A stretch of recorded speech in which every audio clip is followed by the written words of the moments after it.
قرآن کریم کی ایک آیت مبارکہ کا ایک حصہ تلاوت کیا۔ اللہ رب العزت ایمان والوں کے بارے میں بتا رہے ہیں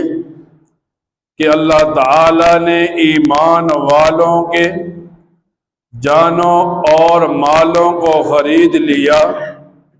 اور اس کے بدلے میں اللہ تعالی نے ان کے ساتھ جنت کا وعدہ کر دیا۔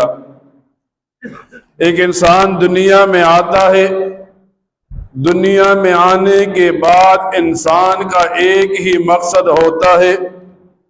کہ انسان آخرت کے لیے کامیاب بن جائے۔ انسان کی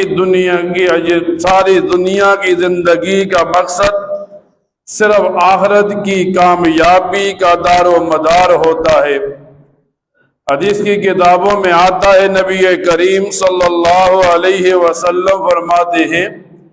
قیامت کے دن ایک انسان کھڑا ہوگا، زمین اس کے پاؤں کو پکڑ لے گی اور اس سے سوال کیا جائے گا اس نے زندگی کہاں گزار دی، اس انسان نے جوانی کہاں گزار دی، اس انسان کا جو رزق تھا، مال تھا، اس نے کہاں سے لایا اور کہاں اس مال کو خرچ کیا، جتنا اس کے پاس علم تھا کتنا اس نے عمل کیا۔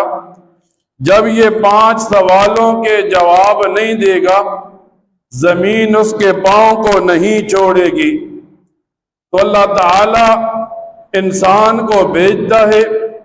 پھر اس کے بعد جب وہ مسلمان بن جاتا ہے تو شریعت مطالعہ اسے بتاتی ہے کہ مسلمان کا دنیا میں آنے کے بعد مقصد اللہ تعالی کے احکامات کو ماننا، نبی کریم صلی اللہ علیہ وسلم کی اطاعت کرنا اور صحابہ کے طریقے پر چلنا، یہ کامیابی کا راستہ ہے۔ مسلمان اس وقت کامیاب ہوگا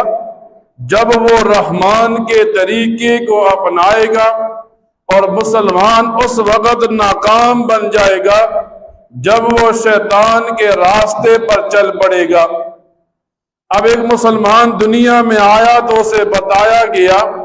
مسلمان دنیا میں آنے کے بعد پوچھتا ہے کامل مومن کون ہے، اسے بتایا جاتا ہے کامل ایمان والا مومن وہ ہے جس کے ہاتھ اور زبان سے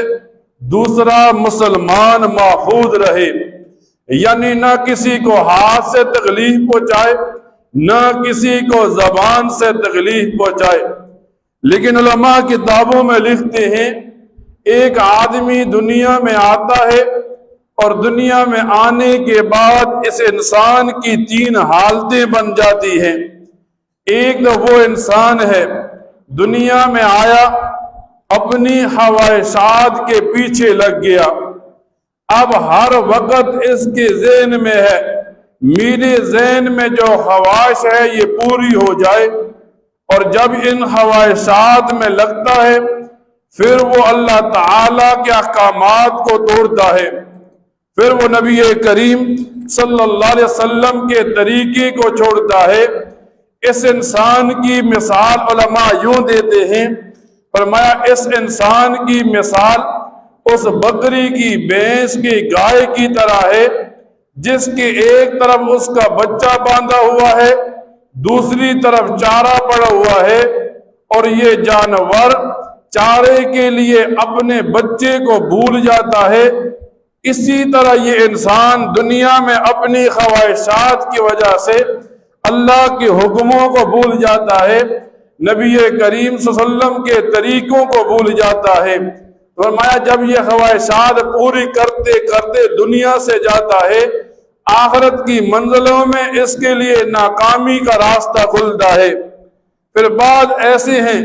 فرمایا دوسرا درجہ اس انسان کا ہے جو دنیا میں آتا ہے، دنیا میں آنے کے بعد اپنے لیے عزت چاہتا ہے، اپنی عزت بنانے کے لیے دوسرے کی عزت اچھالنا پڑے، اپنی عزت بنانے کے لیے دوسرے کی غیبت کرنا پڑے، اپنی عزت بنانے کے لیے